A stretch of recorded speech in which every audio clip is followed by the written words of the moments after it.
Olá, meus irmãos, bem-vindos ao Daily Devotions, o devocional diário da AD Gravataí, a nossa igreja, a nossa família.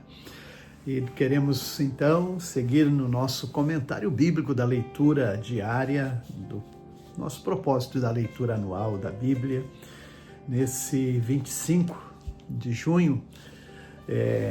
Nós vamos ter quatro leituras importantes, é verdade, mas a do Antigo Testamento e depois do Novo Testamento, sendo que no Antigo Testamento é 2 Reis, capítulo 8 e 9, né, onde Eliseu está no cenário da atuação divina entre os movimentos sociais, morais, políticos, de Israel e as nações vizinhas, como era assim, né, a influência daquilo que um homem de Deus, né, ele pode realizar nas mãos do Senhor. Agora, aqui temos logo um resultado chamado a colheita da generosidade. Não há quem seja generoso que não tenha os favores de Deus, né, que vai colher frutos muito especiais. E nós estamos vendo essa mulher, né? A mulher a qual Eliseu havia orado e ela gerou um filho, e não somente gerou, esse mesmo filho foi entregue duas vezes para ela, primeiro no nascimento e depois quando, através da oração, né, do profeta Eliseu, ele ressuscita após ter morrido. Ressuscitou e voltou ao convívio, né, da sua mãe, da sua família. Agora Deus está cuidando dessa mulher, pois o profeta está anunciando que vai ter 7 anos de fome.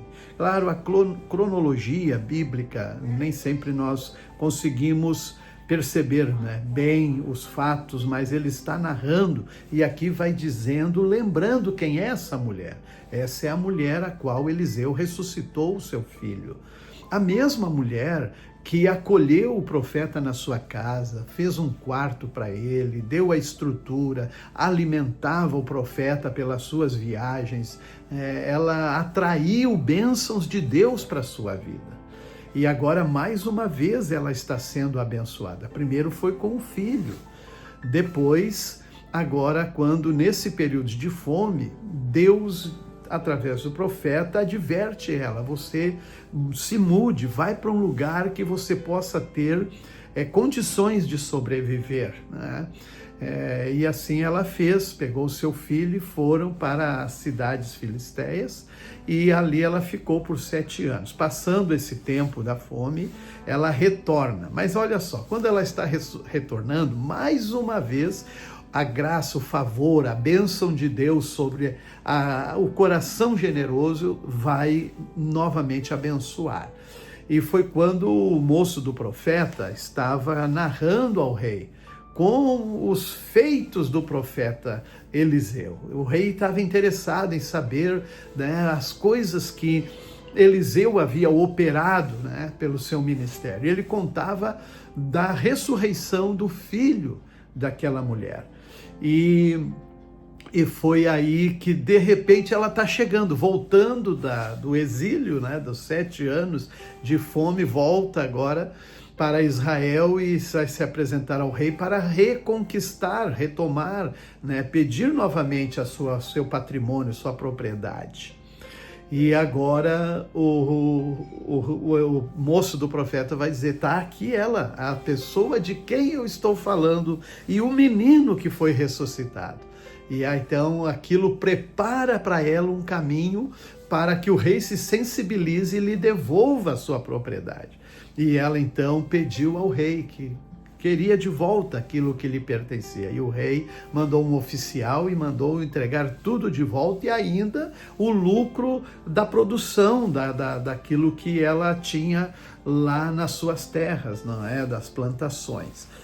E então, para enfatizar como é importante a gente desenvolver um coração generoso. Agora, mais uma vez, vai também falar, não é, o movimento dos reis, porque Aqui Eliseu está visitando, né, Damasco, o Ben-Hadad, que ele adoece, e quando ele está por Damasco, o Ben-Hadad manda perguntar, sabendo que ele está ali, se a doença que ele estava era de vida ou de morte. E então mandou Hazael, né, que era um dos seus generais, para perguntar a Eliseu. E Eliseu disse: diga para ele que ele vai viver, ainda que Eliseu sabia que ele não ia viver. E quanto a Hazael, nós vamos agora lembrar dele. Hazael, aqui estamos em 2 Reis, né?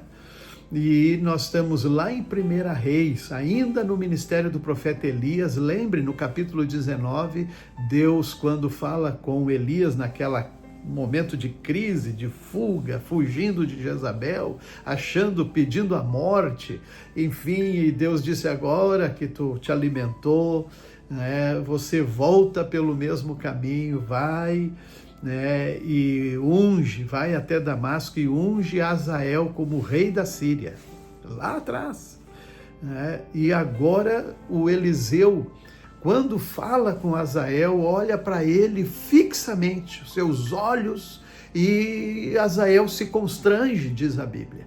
E aí disse: por que acontece que Aí Eliseu começa a chorar, né, derramar lágrimas, e o Hazael: por que tu estás chorando? Aí ele disse: é por aquilo que tu vais fazer contra o povo de Israel, os meninos que tu vai, né, amassá-los, as mulheres, as pessoas, tu vai fazer coisas terríveis. E o Hazael não podia nem entender, né, até se considerava muito pequeno, mas quando ele se referiu, né, que ele seria o rei, quando volta para ver Ben-Hadad, né, que está enfermo, ele então molha uma toalha e sufoca e mata Ben-Hadad e toma o lugar no seu reinado.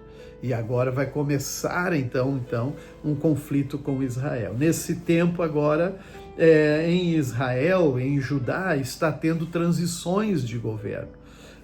Agora o rei Jorão, né, está o filho de Acabe reinando no reinado do norte. Josafá falece e entra Jeorão, né, para governar no lugar de Josafá, né? Ele reinou apenas 8 anos, mas começa aqui uma mistura de famílias entre os reis de Judá e os reis de Israel. Os parentes de Acabe, né, da linhagem de Acabe, começam a se misturar, fazer casamentos com os reis de Judá. E aqui vai mostrar, né, que Jeorão mesmo, né, ele já começa a praticar coisas que desagradam a Deus. E se a influência das mulheres, né, filhas de Jezabel, acabam também corrompendo o coração deles. Acasias, por exemplo, filho de Jeorão, né, começou a reinar com 22 anos e reinou só 1 ano, mas fez o que era mal aos olhos do Senhor no reino de Judá. E isso por questões desses misturas, né? Influências negativas, mas agora tem Hazael, né, está em guerra com o reino de Israel se unem os 2 reis para lutar contra Hazael. Acasias, né, ele então se une para lutar, e nesse momento ele é ferido, né, o Jorão, na verdade, o rei Jorão, ele é ferido e vai se voltar para Jezreel para poder se recuperar. E aqui, então, ele vem até a sua morte. Mas aí Eliseu, lá no capítulo 19 de 1 Reis, também fala em Jeú. E Elias era para ungir Jeú, rei de Israel. E aqui, novamente, o Eliseu, então, fala para um dos moços, um dos profetas, e ele pega uma vasilha de óleo e vai até Jeú e unge ele rei de Israel.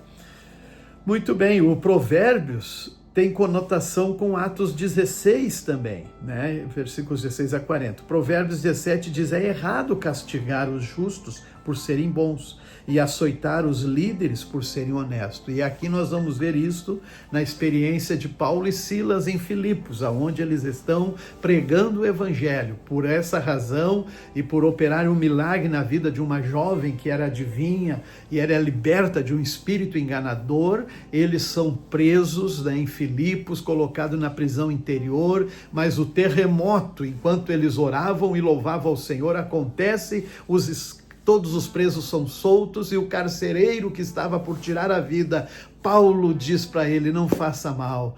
E ele diz: mas o que é que eu faço para ser salvo? Crê no Senhor Jesus e serás salvo tu e a tua casa. E assim ele levou Paulo e Silas para a sua casa e eles amaram a palavra do Senhor e passaram a seguir a Jesus. Paulo e Silas voltam à casa de Lídia, né, até eles partirem de Filipos. Assim, nós seguimos fazendo a obra de Deus.